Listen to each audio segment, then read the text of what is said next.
যুক্তরাষ্ট্র ভেনেজুয়েলাকে কেন্দ্র করে নতুন ধরনের এক অভিযান শুরু করার প্রস্তুতি নিচ্ছে বলে 4 জন মার্কিন কর্মকর্তা রয়টার্সকে জানিয়েছেন।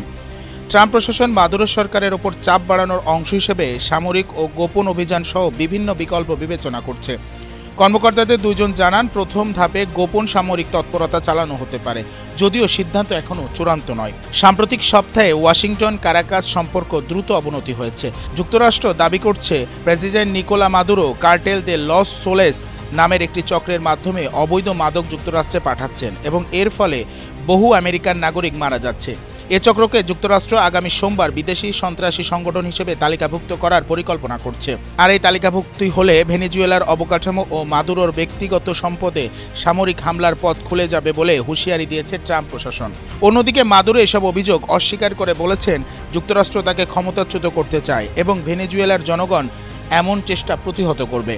ভেনেজুয়েলা ইতোমধ্যে দেশ জুড়ে সামরিক মহড়া জোরদার করেছে। এদিকে মার্কিন বিমান সংস্থাগুলোকে সতর্ক করে FAA বলেছে ভেনেজুয়েলার আকাশসীমায় বিপজ্জনক পরিস্থিতির সৃষ্টি হতে পারে। এর পরপরই কয়েকটি আন্তর্জাতিক ফ্লাইট বাতিল করা হয়েছে।